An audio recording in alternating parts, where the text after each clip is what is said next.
안녕하세요. 여러분, 교회라는 장소를 한 단어로 표현한다면 무엇이라고 표현할 수 있을까요? 저 얼마 전에 설교에서 이 목사님께서 이제 병원이라는 표현을 말씀해 주셨었는데, 여러분들은 어떻게 표현할 수 있을 것 같으신가요? 네. 네? 예비천국. 네, 너무 좋은 말씀입니다. 감사합니다. 또 어떤 게 있을까요? 네, 아버지 집. 네. 언제든 갈 수 있는, 편히 갈 수 있는 아버지 집. 또 어떤 표현들이 있을까요? 보통 이런 이야기를 하면 제가 원하는 대답이 있다는 이야기인데요. 병원과 비슷한 표현인데요. 저는 이렇게 표현하고 싶습니다. 오늘 이 시간만큼은 죄인들이 모여있는 교도소라고 표현을 해보고 싶습니다. 네, 교도소. 네, 맞습니다. 각종 범죄와 어두운 일들의 소굴, 중심지, 교도소죠. 전에 왜 교회를 병원이라고 이제 표현하셨었을까요? 환자로 가득하니까 라고 말씀하셨는데, 저는 왜 교회를 교도소라고 하고 싶어 할까요? 네, 맞습니다. 죄인이 가득하니까요. 네. 교도소가 어떤 것인가요? 정말 죄인들이 가득하고 죄인들을 모아놓은 곳이죠. 근데 이 죄인들이 가득한 곳이 바로 또 교회이기도 합니다. 그래서 저는 오늘 교회를 교도소라고 표현해서 한번 이야기를 해보고 싶습니다. 이 교도소 안을 보니까 참 여러 가지 죄인들이 많이 있어요. 이제 본인 마음에 하나씩 죄목이 떠오르시기 시작할 겁니다. 네. 이 성경에 보면 선악과를 따먹은 죄인으로부터 시작해서 살인한 죄인, 간음한 죄인, 또 절제하라는 경고를 무시하다가 불치병에 걸린 죄인, 또 사람들을 교묘하게 속여서 자기 배만 배불린 세리와 같은 그런 죄인들도 나오고요. 또 복음을 전하라는데 도망갔다가 물고기 뱃속에 삼켜진 요나 같은 죄인도 있습니다. 오늘 이 시간에 한번 이 성경에서 이야기하는 교도소의 방문 카드를 한번 목에 걸고 저희가 한번 탐험을 해보도록 하겠습니다. 이 교도소에 어떤 죄인들이 있는지, 또 그 사람들의 이야기를 통해서 우리가 어떤 교훈들을 얻을 수 있는지 한번 성경을 통해서 읽어보는 시간을 가졌으면 합니다. 기본적으로 이제 성경을 보면 제가 오늘 드리고 싶은 말씀은 죄인에 관한 건데요. 이 교도소에 가득한 이 죄인들 중에 두 가지 죄인에 대해서 성경에서는 이야기를 합니다. 이사야 1장 28절에 보면 패역한 자와 죄인은 함께 패망하고 여호와를 버린 자도 멸망할 것이니라 라고 말씀이 나옵니다. 다시 말하자면 이 첫 번째 죄인에 대한 모습은요, 죄인은 멸망할 것이다. 죄의 삭은 사망이고 그렇기 때문에 죄인들은 죽을 것이다 라는 게 첫 번째 이 죄인에 대한 얘기고요. 두 번째는 마태복음 9장 13절. 이거 오늘 중심 성경 구절이니까 다 같이 펴서 읽어볼까요? 네. 마태복음 9장 13절입니다. 마태복음 9장 13절, 너무나 잘 아시는 말씀입니다. 네, 마태복음 9장 13절입니다. 내가 의인을 부르러 온 것이 아니요 죄인을 부르러 왔노라 하시니라. 네, 이것이 성경에서 얘기하는 두 번째 죄인입니다. 네, 제가 오늘 하고 싶은 죄인의 이야기는 어느 쪽 죄인일까요? 여러분들 죄인이시면, 여기 모여 계신 분들 다 죄인이시면 다 멸망받으실 거라고, 그리고 다 죄인이니까 구원받으려면 회개하시라고, 그런 메시지를 이야기하려고 오늘 이 자리에 선 것은 아니고요. 네, 이 두 번째 마태복음 9장에 나오는 죄인을 부르러 왔노라 하신 이 말씀. 네, 제가 오늘 이야기하고 싶은 죄인은 이 죄인입니다. 이 여러 가지 죄인들의 이야기를 오늘 좀 살펴볼 텐데, 이 사람들의 이야기를 통해서 우리가 스스로를 죄인으로 생각하고 산다는 것이 어떤 의미인지, 또 실제적으로 우리의 신앙생활에서 죄인이 된다는 것이 얼마나 중요한 일인지를 느끼는 시간이 되시기를 바랍니다. 네, 저희가 오늘 첫 번째로 만나볼 죄인은 다윗입니다. 네, 다윗의 인생 전체가 정말 중요한 교훈들로 가득 차 있죠. 그래서 또 하나의 역사의 페이지들이기도 하고요. 그래서 성경은 다윗의 위대한 업적들뿐만 아니라 범죄한 여러 기록들까지 좀 낱낱이 기록되어 있는 것 같습니다. 다윗은 사실 오늘 소개할 사람들 중에 가장 끔찍한 죄를 저지른 사람이에요. 네, 밧세바와 간음을 하고 밧세바의 남편인 우리아를 죽이기까지 합니다. 이 간음과 살인, 이 죄목부터가 사실 상당히 무겁죠. 근데 다윗은 생각해보면 틀림없는 죄인입니다. 무서운 죄를 저지른 죄인입니다. 그런데 어떻게 그가 예수님께서 구원하러 오신 그 죄인이 되었을까? 어떻게 그가 모두에게 사랑받는 다윗 왕으로 기억될 수 있었을까를 성경을 함께 펴서 보도록 하겠습니다. 사무엘하 12장 9절에서 10절입니다. 사무엘하 12장 9절에서 10절입니다. 여러분 다윗과 밧세바 이야기는 잘 알고 계시죠? 네. 이 다윗의 범죄 이후에 선지자 나단이 다윗을 찾아와서 다윗의 죄를 폭로하는 장면이 여기 나옵니다. 사무엘하 12장 9절에서 10절 읽도록 하겠습니다.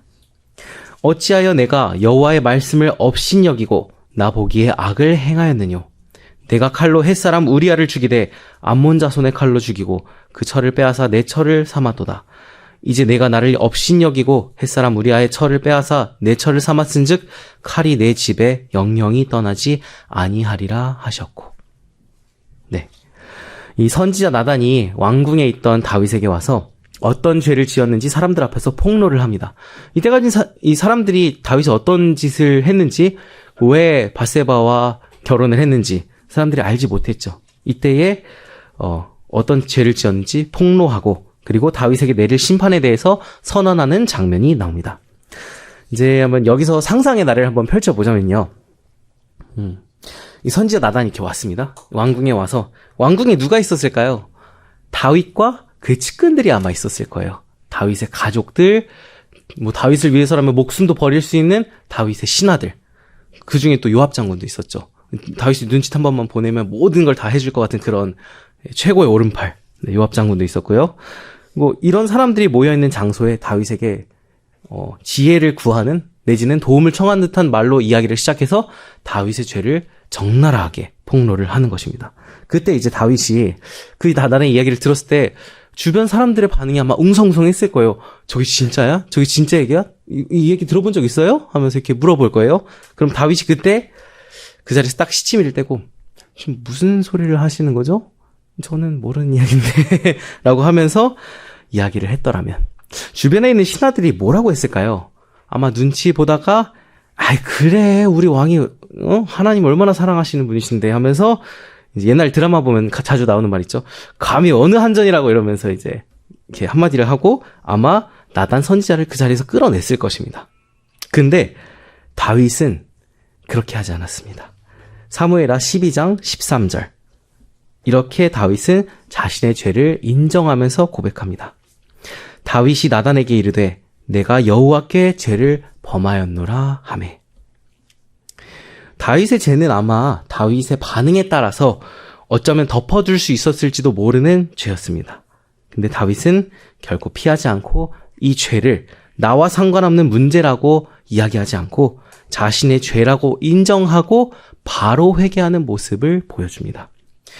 이 일 후에 다윗은 회개하는 죄인의 마음을 너무나도 잘 대변한 시편 51편을 썼는데요. 이 시편 51편은 다윗이 나단 선지자에게 죄를 폭로당하고 나서 회개하면서 쓴 시라고 합니다.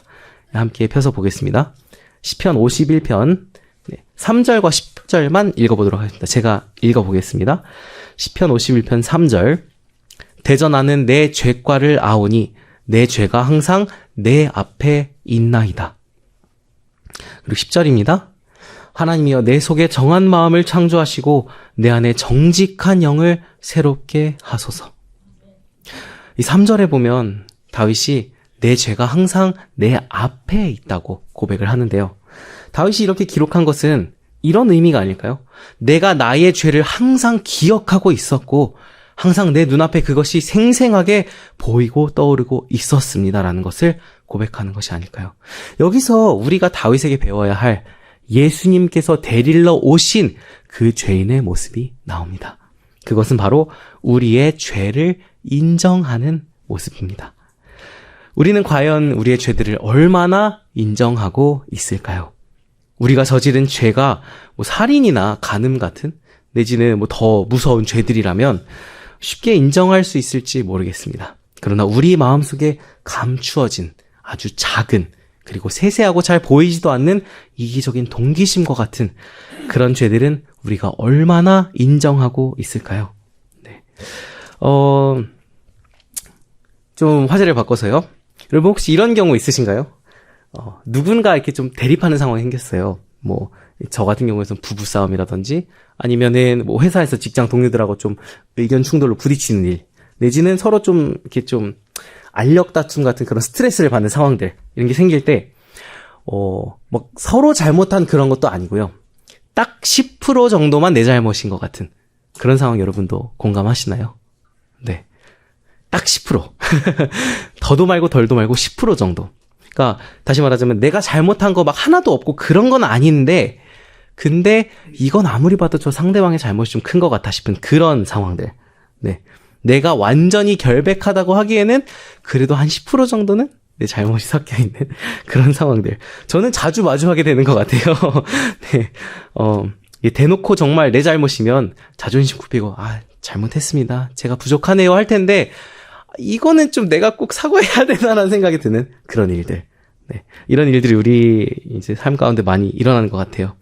내가 먼저 사과하기에는 좀 이치도 안 맞는 것 같고, 사과를 하려면 저쪽이 해야지라는 생각이 내 안에 들어오는 그런 상황들. 예를 들자면 이런 상황이 있었습니다. 이건 죄에 대한 문제는 아닌데요. 지난번에 제가 이제 다리 부러진 아기 고양이를 저희 집에 입양했다는 이야기를 하고서 많은 분들께서 관심을 또 가져주셔서 이야기를 또 해드려야 될 것 같아서요. 아주 잘 크고 있습니다. 얼마 전에 그 중성화 수술을 좀 받았는데 2kg 몸무게가 안 나가면 수술을 못 받는다고 병원에 갔더니 그러더라고요. 그래서 몸무게를 재봤는데 3.2kg가 나왔습니다.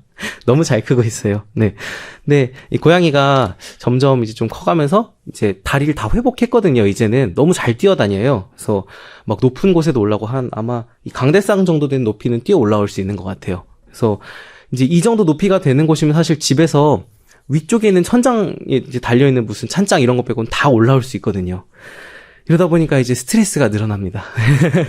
제 책상에 이제 있었던 볼펜 하나가 저기 화장실 앞에 떨어져 있고, 그리고 저희가 이제 뭐 밥을 먹고서 설거지를 바로 안 하면 와서 고양이가 거기를 만지고 있고, 막 이제 남은 음식물 막 먹으려고 하고 이러니까 너무 이제 뭐랄까요. 억지로 부지런한 생활을 하기 시작한다 그래야 될까요?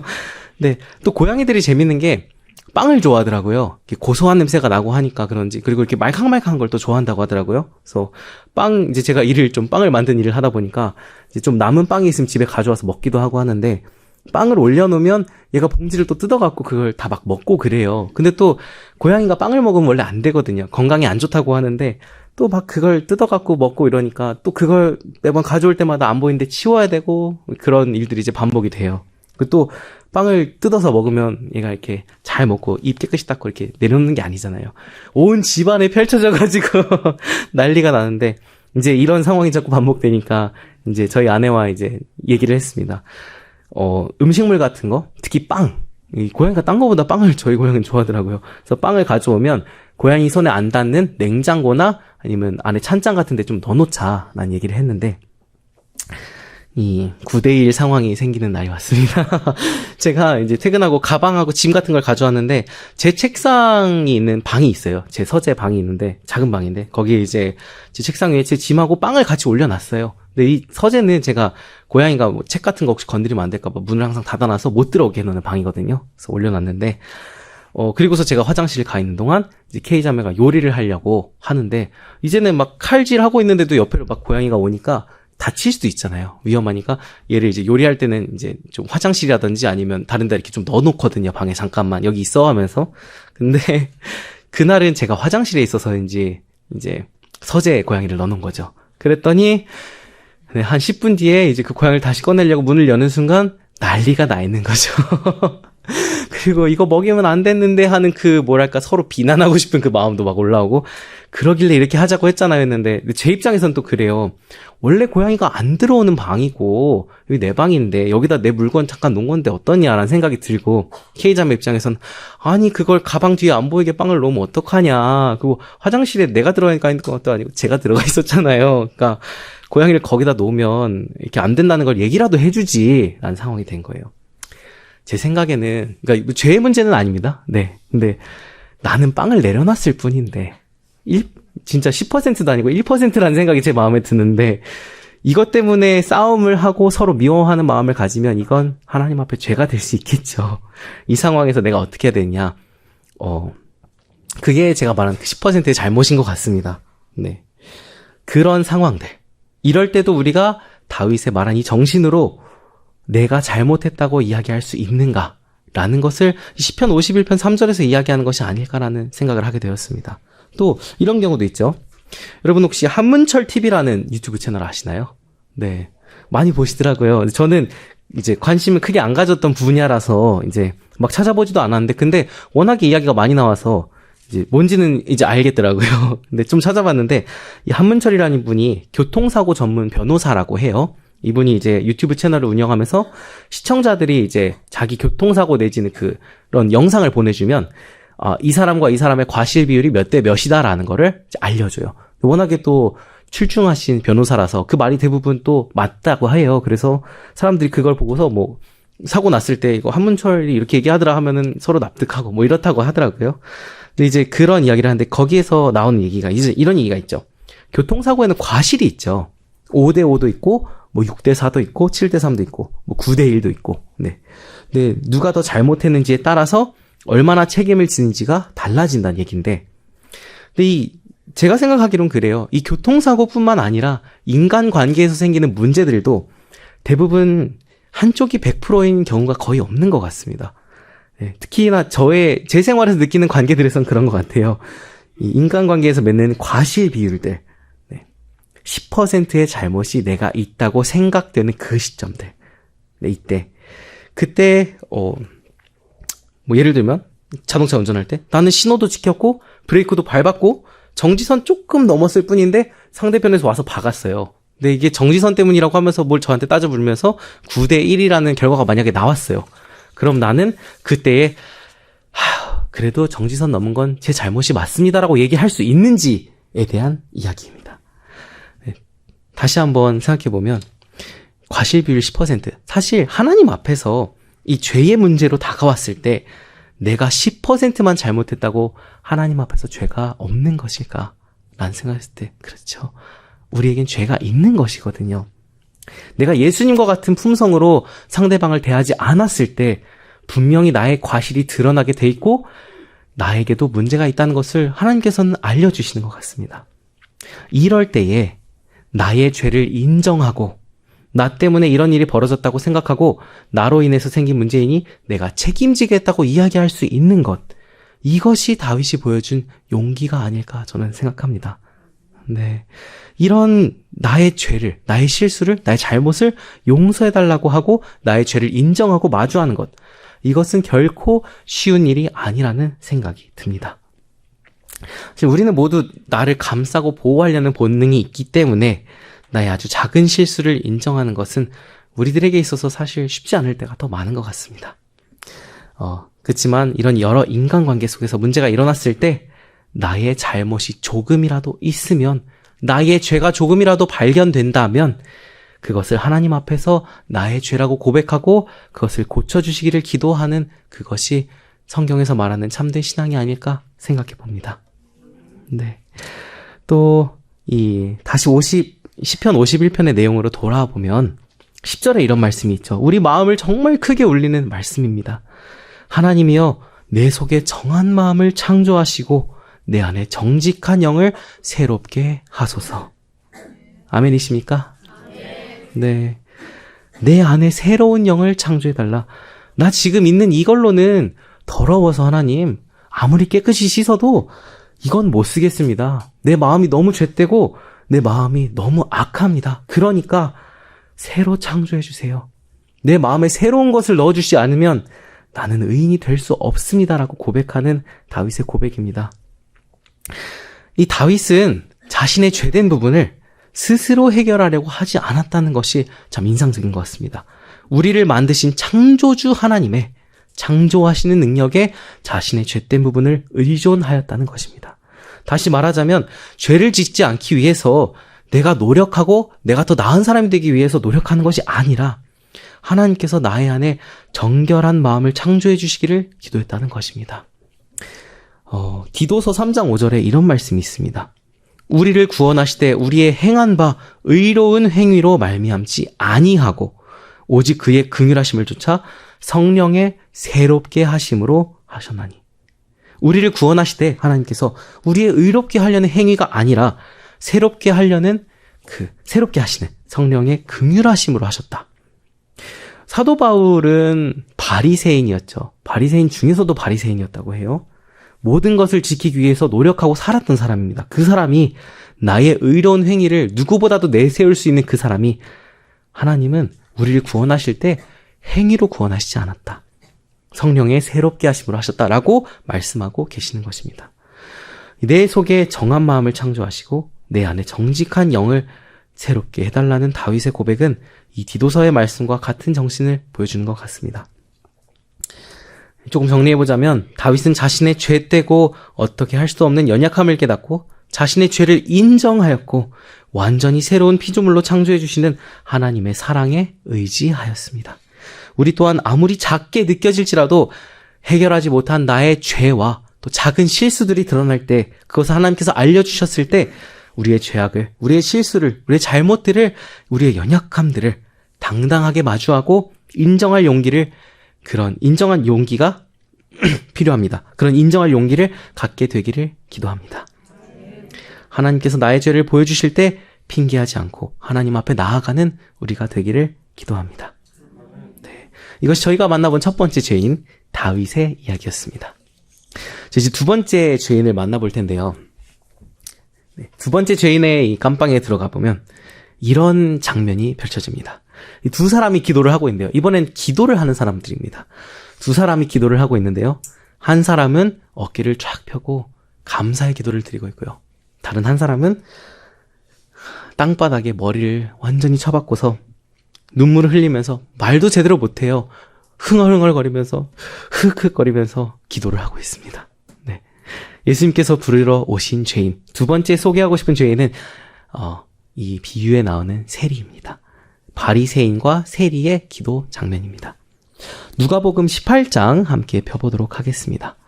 누가복음 18장입니다. 누가복음 18장에 나오는 예수님의 비유이죠.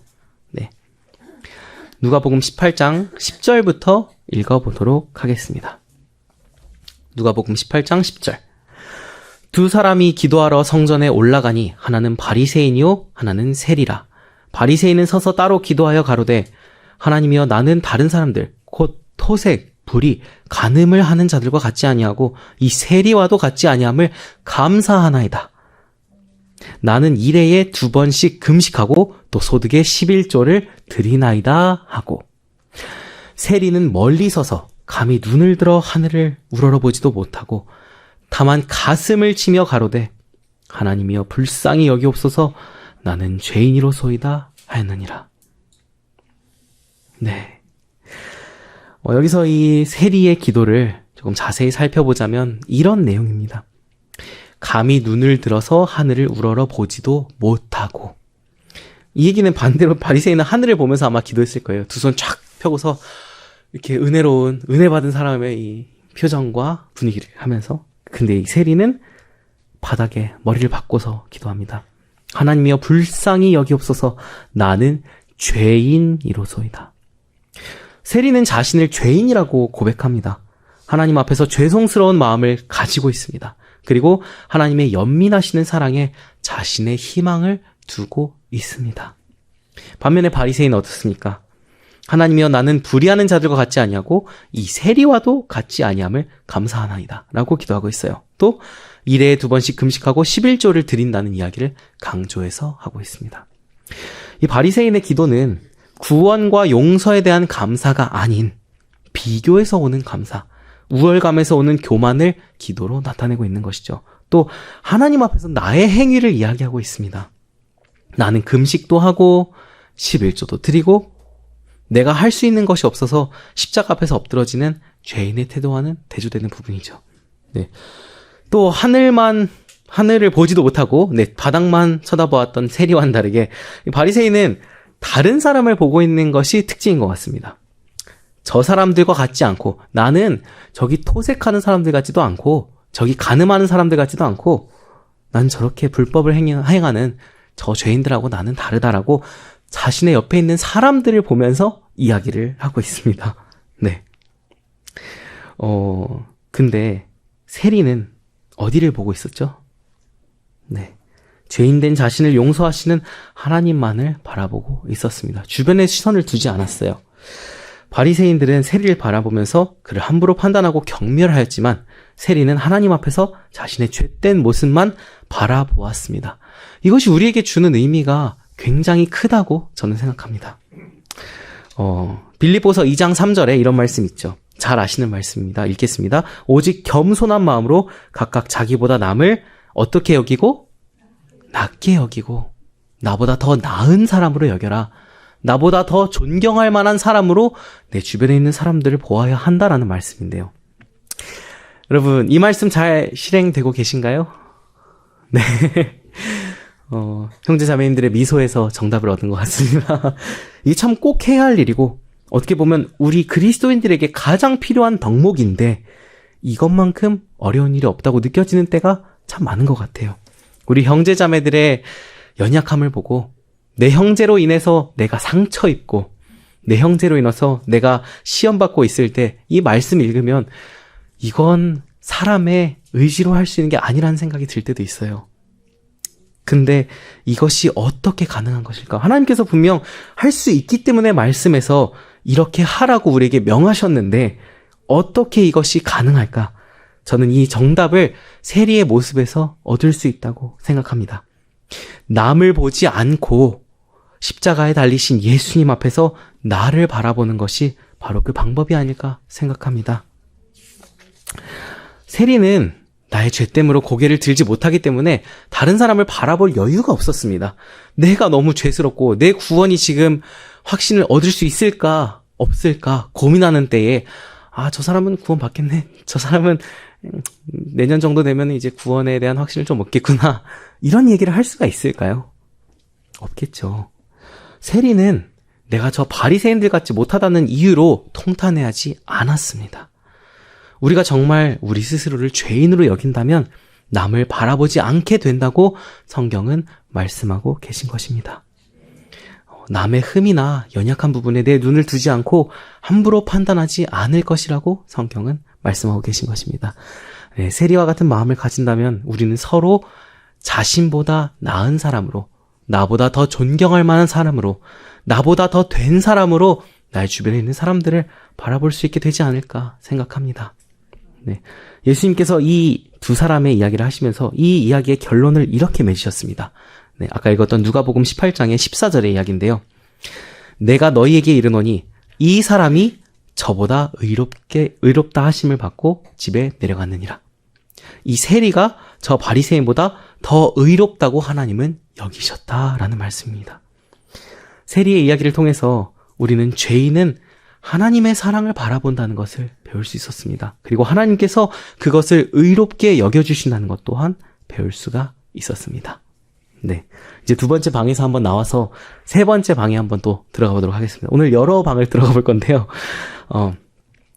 이 2번, 3번 방은 붙어있는 방이에요.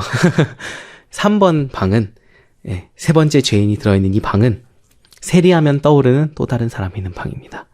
물론 마태도 있지만 우리가 세리 이야기하면 항상 떠오르는 사람이 있죠. 네, 우리 보통 이제 이런 얘기할 때 그림으로 설명할 때면 PPT를 사용한다면 나무 위에 올라가 있는 사람만 딱 보여드려도 누군지 이런 얘기 하겠구나 하고 생각하실 것 같아요. 네, 삭개오의 이야기를 하고 싶은데요. 이 삭개오는 세리장이면서 부자였습니다. 그리고 세리 중에서도 높은 사람이었어요. 그 당시 아마 그렇기 때문에 더더욱 유대인들에게 미움받는 존재였을지도 모르겠습니다. 나무 위에서 예수님을 바라보던 삭개오에게 예수님께서 다가오셔서 말씀하십니다. 내가 오늘 너의 집에 유하여야 하겠다 라는 말씀을 하십니다. 네, 이 말씀을 하신 이 장면, 여리고에서 있었던 일이죠. 이 장면이 있기 전에 예수님과 제자들은 누구를 만났었냐면요, 부자 청년을 만났었습니다. 예수님께서 나를 따르라고 직접 명하셨고 하나님을 위해서 큰 일을 할 수 있는 그릇인 걸 보셨고 나의 제자로 삼고 싶다고 의견을 표하셨는데도 재물을 버리지 못하고 슬퍼하면서 근심하면서 떠나간 부자가 있었어요. 그리고 예수님께서 말씀하셨었죠. 부자가 천국에 들어가는 게 얼마나 어렵다고요? 네, 낙타가 바늘귀에 들어가는 것만큼 어렵다고 하셨는데, 그래서 제자들은 그런 생각을 했을 거예요. 도대체 그러면 가난한 사람들 외에 구원받을 사람이 누가 있나? 우리가 아는 이 위대한 사람들, 우리 종교 지도자들, 위대한 바리새인들, 사두개인들, 또 다른 사람들, 멋진 사람들, 네. 이 세상에서 한 자리 차지하고 있는 이 사람들, 그 사람들 중에 구원받을 사람이 누가 있지라는 생각을 분명히 했을 것입니다. 그때 이 삭개오가 나타나는 것입니다. 누가복음 19장 7절 말씀입니다. 삭개오의 이야기인데요. 누가복음 19장 7절입니다. 네. 뭇 사람이 보고 수군거려 가로되 저는 예수님을 얘기하는 거죠. 저가 죄인의 집에 유하러 들어갔도다 하더라. 예수님께서 삭개오의 집에 가겠다고 하시니까 사람들이 수군거리기 시작합니다. 예수님, 저분 선지자 아니셨어요? 왜 죄인의 집에 들어가려고 하시는 거야? 라는 비난과 염려의 목소리를 내는 장면이죠. 삭개오의 집이 누구의 집이라고요? 네. 죄인의 집이라고 나와 있습니다. 여기서 우리가 찾고 있는 이 이야기의 포인트를 발견할 수 있을 것 같아요. 네. 제가 오늘 인용한 성경구절은 대부분 죄인이라는 말을 사용하고 있는 성경구절들입니다. 네. 여기서 우리가 찾고 있는 이야기의 포인트를 발견하자면, 삭개오는 죄인이었습니다. 네. 삭개오가 예수님께서 계신 가버나움으로 찾아갔습니까? 아니죠. 예수님께서 삭개오가 있는 여리고로 찾아오셨습니다. 그리고 예수님께서 그 여리고에 있는 삭개오를 만나러 와 주셨다는 이야기죠. 여기서 우리가 배울 수 있는 포인트가 또 하나 있는 것 같아요.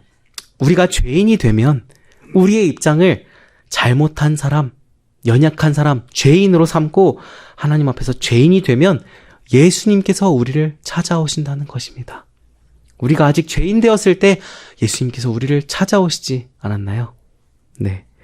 삭개오의 이야기에서 배울 수 있는 우리가 죄인이 되어야 할 이유는 우리가 죄인이 되었을 때 예수님께서 찾아오신다는 것입니다.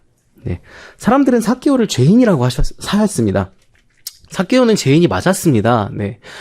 다윗과 같은 살인을 저지른 사람은 아닐지라도 사람들이 생각하는 것이 틀리지 않았습니다. 삭개오는 성경 말씀을 알고 있었고 자신의 행습이 잘못되었다는 것도 알고 있는 사람이었습니다. 예수님에 대한 소식을 듣고 또 예수님의 말씀을 전해 듣고 자신이 하나님의 앞에서 죄인이라는 것을 더 크게 느꼈을 겁니다. 그렇기 때문에 예수님을 만나기 위해서 찾아갔고 예수님이 오셨다는 것을 알았을 때 나갔고 그리고 바라보고 싶어서 어떻게든 예수님 한번 보고 싶어서 그 나무 위에 올라간 것입니다. 그리고 예수님을 만났을 때 삭개오는 자신을 찾아오신 예수님의 사랑에 감동하여서 회개하게 됩니다. 네, 회개하는 마음으로 삭개오는 이렇게 이야기를 하죠. 누가복음 19장 8절, 같은 장 8절입니다. 삭개오가 서서 주께 여짜오되 주여 보시옵소서 내 소유의 절반을 가난한 자들에게 주겠사오며 만일 이것을 토색한 일이 있으면 4배나 갚겠나이다. 세리장인 삭개오가 왜 부자였을까요, 여러분? 부정하게 취한 게 많았을 겁니다. 그리고 많이 취했을 겁니다. 그래서 부자였을 거예요. 근데 이 삭개오가 이렇게 이야기한 것은 자신의 죄를 회개하는 마음과 또 동시에 자신의 죄로 인해서 피해를 입은 사람들에게 대한 책임들을 등한히 하지 않겠다는 결심을 예수님 앞에서 내비치고 있는 것이죠. 이 삭개오는 어릴 때 이야기로 많이 들어서인지 모르겠는데요. 여러분도 어린이 성경 이야기할 때 삭개오가 많이 나오잖아요. 여러분 어떤 이미지로 삭개오를 생각하시는지 모르겠네요. 근데 저는 되게 이런 이미지로 생각했던 것 같아요. 키 작은 아저씨, 그리고 예수님 만났을 때 좋아서 막 방방 뛰는 그런 모습의 삭개오. 네. 그리고 또 요즘 말로 이런 말도 하죠. 아싸? 라는 말 하죠. 네. 아웃사이더라 그래서 외톨이란 뜻이죠. 네. 예수님 만나러 가는데 잘 보이게 내 친구가 예수님 만나고 싶다는데 키가 작은 친구 좀 들어주고 하면 어때요? 친구도 없어서 배신자, 내국노 소리 들으면서 살아가는 그 삭개오. 근데 다시 보면 삭개오는 정말 참된 그리스도인인 것 같습니다. 이제는 그를 단지 키 작은 사람으로만 기억하면 안 될 것 같다는 생각이 제가 이 이야기를 준비하면서 들더라고요. 4배나 갚아주겠다. 4배나 갚아주겠다. 삭개오는 회개의 열매를 보였습니다. 토색하는 일이 되게 일반화되어 있었고 본인의 하는 직업이 그것이었기 때문에 본인의 하는 일을 죄로 인식하지 않았을 수도 있습니다. 그러나 그는 부정직하게 누군가의 것을 도적질하지 않겠다고, 이제는 죄를 범하지 않겠다고 결심하는 모습을 보여줍니다. 그리고 자신이 부정하게 얻은 것들에 대해서 4배로 갚아주겠다는 결심을 얘기하는데요. 이거는 사실 생각해보면 모르겠어요. 뭐 삭개오가 워낙에 뛰어난 금수저라 퍼주고 다 퍼줘도 자기는 부자여서 그렇게 얘기를 했는지 아니면 그만한 결심을 얘기했는지는 모르겠습니다. 그러나 내 재산의 반을 다 이미 가난한 사람들한테 나눠줬는데 그 남은 반으로도 내가 부정하게 이제까지 취해온 모든 것들에 대해서 4배로 갚아주고 살겠다. 이제는 돈과 재물의 우상에 얽매여서 살지 않고 주를 위해서 살겠다는 그의 결심을 이야기한 것이 아닌가라는 생각을 하였습니다. 네. 이런 사실들을 보면 이 삭개오를 단지 키 작은 어린 이야기 속의 사람이 아니라 정말 회개한 죄인으로서 우리에게 모본이 되는 그런 사람으로 우리 기억에 남았으면 좋겠다는 생각을 하였습니다. 네. 누가복음 19장 같은 장이죠. 9절 10절에 예수님께서 이렇게 말씀하십니다. 삭개오를 보고 예수께서 이르시되 오늘 구원이 이 집에 이르렀으니 이 사람도 아브라함의 자손이미로다. 인자에 온 것은 잃어버린 자를 찾아 구원하려 함이니라. 네. 처음에 읽었던 마태복음에 나온 그 말씀, 죄인을 부르러 오셨다고 한 그 말씀과 똑같은 말씀이죠. 이 구원, 죄인, 이 말씀은 성경에서 일부러 강조해서 계속 연결해서 말씀하시는 것 같아요. 죄인인 것과 구원받는 것은 항상 연결되어서 나오는 것 같습니다. 네. 예수님께서는 말 그대로 삭개오와 같은 죄인들을 데리러 이 땅에 오신 것입니다. 삭개오를 통해서 배울 수 있었던 죄인의 특징은요. 죄인은 예수님께서 찾아와 주시는 사람이라는 것, 우리가 죄인이 되면 예수님께서 찾아와 주신다는 것, 또 자신의 죄로 인한 나쁜 결과들을 회복시키기 위해서 노력하는 것이 진짜 죄인이라는 것을 우리에게 삭개오가 알려주고 있습니다. 네, 이제 4번째 방으로 들어가겠습니다. 오늘 5명을 소개하려고 하는데요. 네, 4번째는 조금 짧게 소개하도록 하겠습니다. 4번째 죄인은 사마리아에서 온 나병 환자입니다. 문둥병자입니다. 누가복음 17장입니다. 2장만 뒤로 가시면 되죠. 네, 누가복음 17장 12절에서 13절 말씀입니다.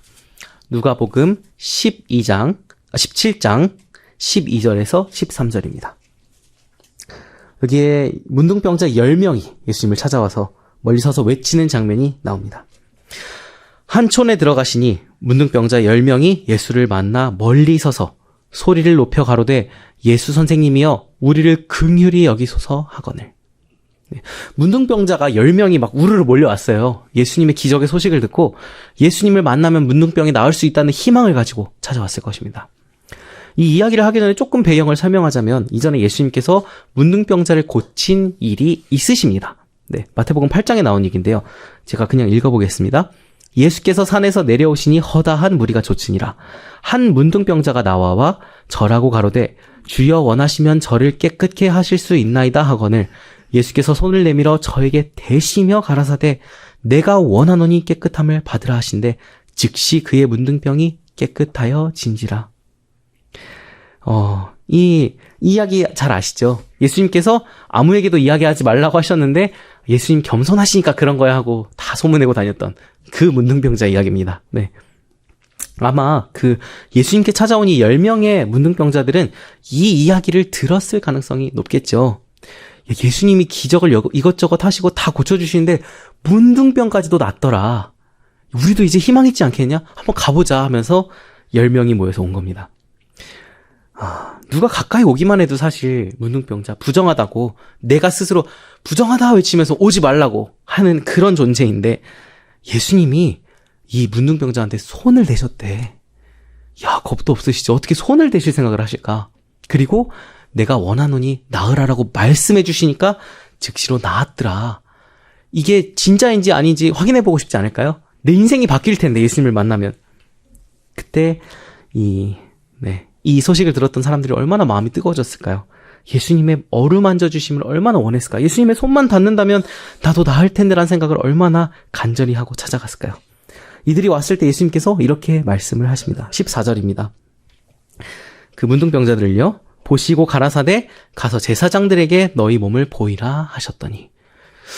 근데 정작 이 사람들이 예수님께 찾아갔을 때 예수님께서 하신 행동이 전과 좀 다릅니다. 예수님께서 가까이 오라고도 안 하세요. 멀리서 얘기하니까 멀리서 대답하셨어요. 가까이 오라고 해서 손을 뻗어서 한 명 한 명 만져주시지도 않고 나으라고 말씀해 주시지도 않아요. 다만 제사장에게 가서 몸을 보이라고만 하셨어요. 제사장에게 몸을 보이는 때는 두 가지 경우가 있다고 하더라고요. 문둥병에 걸렸기 때문에 가서 문둥병 환자로서 판정을 받기 위해서 가는 경우와 또 문둥병이 나았다고 생각이 들어서 다시 정상적인 생활로 돌아가는 나았다는 판정을 받기 위해서 몸을 보이는 경우예요. 우리는 아직 병에 걸려 있는데 왜 제사장한테 가라고 내가 나야지 제사장한테 가는 거지 왜 가라고 하시는 걸까라는 생각이 들었을 거예요. 아니 낫게나 해주시고 가서 판정을 받으라고 하시면 얼마나 좋을까. 예수님 우리한테 차별하시는 건가? 아니면 우리가 소식을 좀 잘못 들었나? 만지신 적도 없고 말씀하신 적도 없는데 그냥 어찌저찌 나았던 사람 얘기를 들은 건가? 아마 이 사람들이 제사장에게 가는 길이 의심과 염려의 길이었을지도 모르겠습니다. 네, 이 14절 뒷부분에 보면은 저희가 가다가 깨끗함을 받은지라 라는 말씀이 나와요. 예수님께서 가라고 하셨으니까 순종은 했어요. 제사장에게 갔어요. 그래서 나음을 입었어요. 근데 그 다음 이야기가 더 이상한 이야기가 나옵니다. 10명이 분명 예수님의 기적을 경험하고 문둥병이 길 가다가 어쩌다 보니까 낫는 병인가요? 아니죠. 근데 이 10명 중에 단 한 명만이 예수님께 감사를 전하러 옵니다. 이 사람이 네 번째 죄인입니다. 누가복음 17장 15절 16절에 그 중에 하나가 자기의 나은 것을 보고 큰 소리로 하나님께 영광을 돌리며 돌아와 예수의 발 앞에 엎드려 살해하니 저는 사마리아인이라. 사마리아인. 유대인들에게 동물만도 못한 취급을 받던 사마리아인. 10명이 다 나음을 입었는데 예수님께 감사하러 온 것은 단 한 명이었어요. 왜 10명 중에 9명은 그럼 예수님한테 감사를 표하지 않았을까? 이 질문에 대한 대답을 제가 많이 고민해봤던 것 같아요. 찾아보진 않고 머릿속에 의문으로만 남아있었는데 다시 연구해보고 묵상하면서 제 안에서 내린 결론은 그 9명은 자신들이 낳은 것에 대하여 예수님 덕분이라고 생각하지 않았기 때문이라는 것입니다. 그들은 아마 문둥병이 우연히 그들에게 찾아온 것처럼 다시 우연히 떠나갔다고, 내지는 예수님의 도우심이 있었을지는 모르나 직접적인 예수님의 기적은 아니라고 생각했을지도 모르겠습니다. 어쩌다 걸렸다고 생각하는 그 9명은 어쩌다 나음을 입어서 다행이라고, 너무 다행이라고 기뻐하면서 복권 맞은 것 마냥 기뻐했겠지만 이 한 명의 사마리아인은 달랐습니다. 다른 시선에서 자신의 문둥병을 바라보고 있었습니다. 그는 자신이 나음을 입은 것이 예수님께서 베풀어 주신 직접적인 기적이라는 것을 느꼈고 믿었습니다. 자신의 질병이 무엇을 의미하는지, 그리고 자신에게 죄의 문제를 해결해 줄 구세주가 얼마나 필요한지를 아마 그는 알았을 것입니다. 그리고 가난한 심령으로 예수님께 나왔고 나를 낫게 해주셨다는 것을 깨달았을 때 하나님께 감사하고 찬송하기를 주저하지 않았습니다. 9명에게 있어서 예수님은 어떤 문둥병자를 낫게 해주셨다는 들리는 소문에 나오는 사람에 불과했지만 이 사마리아인에게 있어서는 예수님은 개인의 구세주이셨던 것입니다. 누가복음 17장 17절에서 19절 읽어보겠습니다. 예수께서 대답하여 가라사대 10사람이 다 깨끗함을 받지 아니하였느냐? 그 9은 어디 있느냐? 이 이방인 외에는 하나님께 영광을 돌리러 온 자가 없느냐 하시고 그에게 이르시되 일어나 가라, 내 믿음이 너를 구원하였느니라 하시더라. 네. 유일하게 감사를 표시한 사마리아인, 또 구원의 이야기가 나오네요.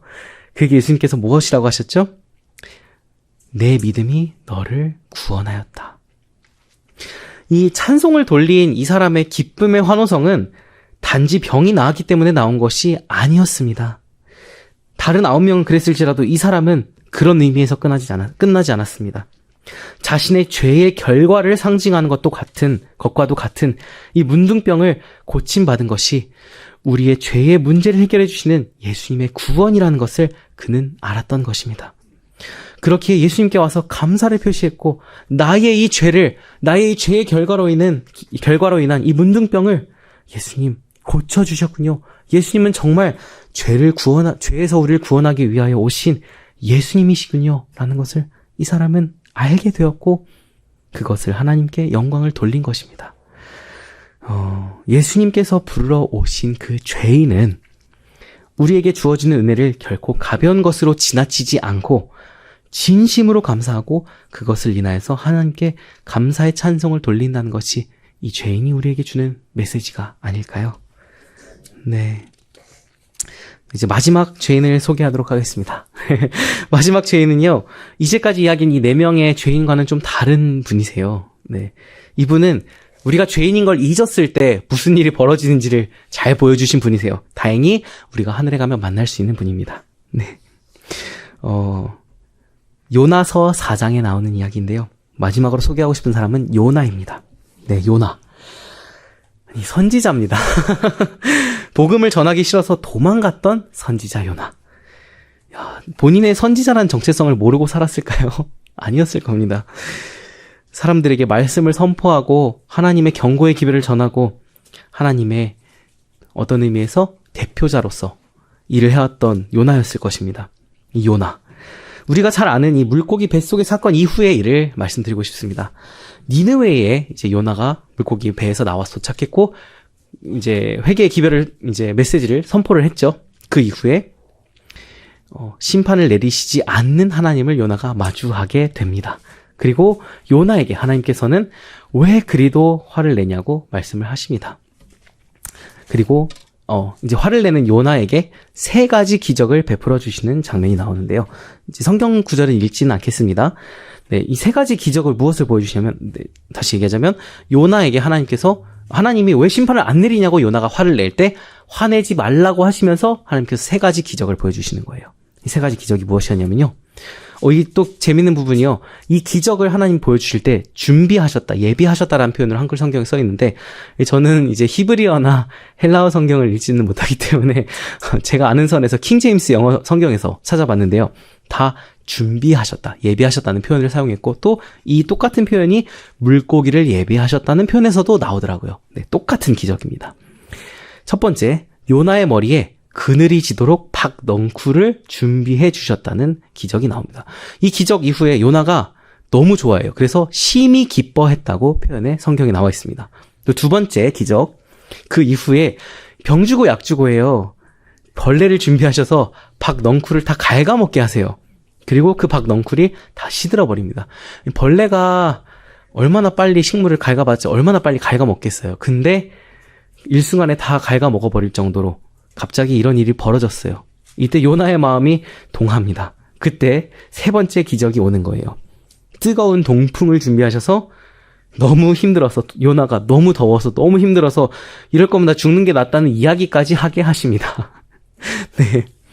모르겠어요. 사우나 속에 사람을 정말 뜨거운 사우나 속에 사람을 집어넣고 고문하는 것 같은 그런 괴로움이었을까요? 요나가 자기 죽는 게 낫다는 얘기를 하네요. 이것 또한 물고기를 예비하신 것과 같이 하나님께서 예비하시고 베풀어 주신 기적입니다. 왜 이런 기적을 베푸셨을까? 이 성경에는 참 많은 기적들이 나오죠. 우리 사람으로서는 이해할 수도 또 재현할 수도 없는 그런 많은 일들이 나옵니다. 그 중에 하나님께서는 결코 기적들 중에 특별한 목적을 갖지 않은 기적이 없으신 것을 우리가 성경을 보면서 알 수 있습니다. 다른 기적들과 마찬가지로 이 기적 또한 특별한 목적을 가지고 있었습니다. 그것은 바로 요나가 죄인인 것을 깨닫게 해주시기 위함이었습니다. 이 하나님께서 베푸시는 기적들 중에 우리 자신이 죄인인 것을 깨닫게 해주기 위해서 기적을 베풀기도 하신다는 것입니다. 이 베푸는 특별한 목적들 가운데, 그 중요한 것들 가운데 우리가 죄인인 걸 깨닫게 해주는 것, 어떤 의미에서 참 초라해 보이는 의미일 수도 있어요. 근데 하나님 앞에서 볼 때 이것이 얼마나 중요한지를 우리에게 다시 알려주는 부분이 아닌가라는 생각을 저는 했습니다. 요나는 아까 살펴본 그 4명의 죄인들과는 전혀 다른 태도를 가지고 있었죠. 니느웨를 용서하시는 하나님의 지혜를 의심하였습니다. 하나님께서 하시고자 하는 일에 대해서 못마땅한 마음을 갖고 불만을 대놓고 표현하였습니다. 근데 재미있는 것은 요나가 이 3가지 기적을 경험하면서 어떻게 변화했는지 성경에 기록되어 있지 않다는 사실입니다. 요나서는 열린 결말로 마치죠. 이 이후에 요나가 어떻게 되었을까? 근데 요나서가 기록되었다는 사실로 보아서 우리는 알 수 있죠. 요나는 분명히 회개하였고 자신의 죄인됨을 깊이 깨닫고 자신의 경험을 교훈 삼아서 한편의 설교와도 같은 이 요나서를 기록한 것입니다. 이 요나서의 이야기에서 우리가 얻을 수 있는 교훈이 여러 가지 있겠지만 우리가 죄인임을 잊지 않는 것이 하나님께 있어서는 기적을 3가지나 베풀어서라도 알려주고 싶을 만큼 정말 중요한 문제가 아닌가라는 생각을 하게 되었습니다. 하나님께 있어서는 우리가 죄인인 것을 잊지 않게 하는 것이 너무나도 중요한 것입니다. 네. 여러분, 오늘 5명의 죄인을 만나보았는데요. 성경은 예수님께서 부르러 오신 죄인의 모습이 어떠한지 이렇게 정리해서 말씀하고 계십니다. 정리해서 말하자면요. 우리가 다윗처럼 우리 안에 있는 죄들을 인정하게 하고 싶어 하시고요. 세리처럼 나를 불쌍히 여겨주신 하나님의 사랑을 바라보기를 원하시고요. 삭개오처럼 죄인된 나를 찾아오실 수 있게끔 내가 죄인으로 스스로를 알기를 원하시고요. 사마리아인처럼 예수님을 나 개인의 구주로 맞이하기를 원하고 계시고요. 그런 죄인들로 우리가 죄인이라는 것을 잊지 않고 하나님 앞에 있기를 원하십니다. 네, 이 안식일 우리의 큰 위로자 되시는 예수님의 사랑과 위로가 저희 마음에 가득하기를 기도하면서 말씀을 드리도록 하겠습니다. 다 같이 기도드리시겠습니다. 사랑의 하나님, 죄인인 저희를 찾아와 주시고 또 놀랍고 섬세한 손길로 오늘 이 자리까지 저희를 인도하여 주신 것을 감사드립니다. 저희 마음에 스스로를 죄인이라 부를 수 있는 용기를 허락하여 주시옵소서. 하나님 앞에서 나의 연약함과 부족함을 다 인정하고 죄인이기 때문에 얻을 수 있는 그 평안을 저희 마음속에 오늘 부디 허락하여 주시옵소서. 이 안식일을 보내면서 죄인을 향하신 하나님의 사랑과 위로를 풍성히 느끼고 얻어가는 그런 안식일이 될 수 있도록 함께하여 주시기를 죄인들을 구원하러 오신 예수님의 이름으로 기도드립니다. 아멘.